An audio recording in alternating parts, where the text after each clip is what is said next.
मातृ देवो भव, पिता देवो भव, गुरु देवो भव। सबसे पहले माँ को देवता मानो, माँ को गुरु मानो।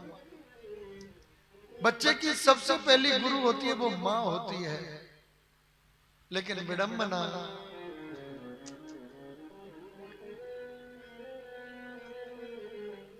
केवल सनातन हिंदू धर्म में ही वृद्धाश्रम है। बुरा मत मानना, ये हमारे लिए शर्म की बात है। सनातन हिंदू धर्म के ही वृद्धाश्रम मिलेंगे आपको। और वृद्धाश्रम क्यों खुले?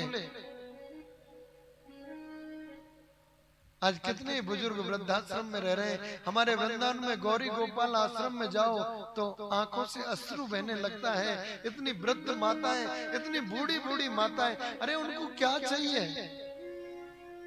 उनको भोजन और भजन चाहिए बस। लेकिन कहते हैं कि 4 पुत्रों का एक पिता पेट भर देता है। एक पिता 4 पुत्रों का लालन पालन कर देता है, लेकिन 4 पुत्र मिलकर के एक माता पिता, बूढ़े माता पिता की परवरिश नहीं कर पाते। हमारा समाज किधर जा रहा है? हमारे समाज को हो क्या रहा है?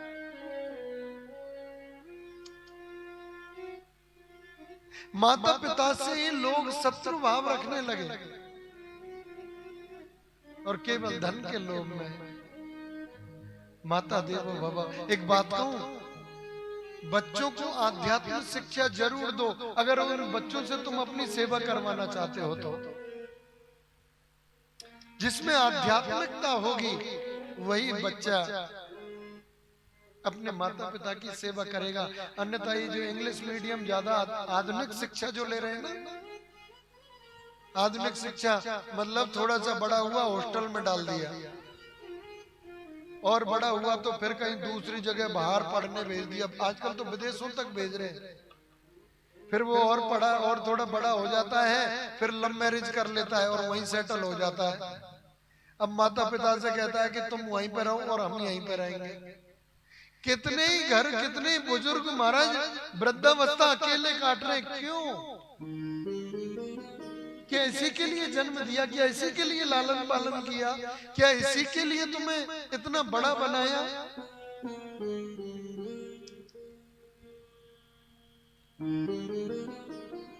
संत कहते हैं मातृ देवो भव, पहले माँ को भगवान मानो और भगवान बाद में, माँ पहले है।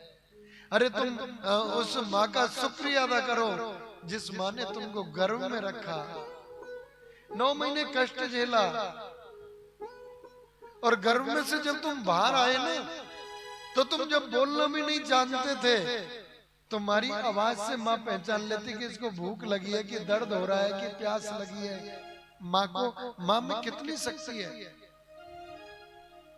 मातृ देवो भव।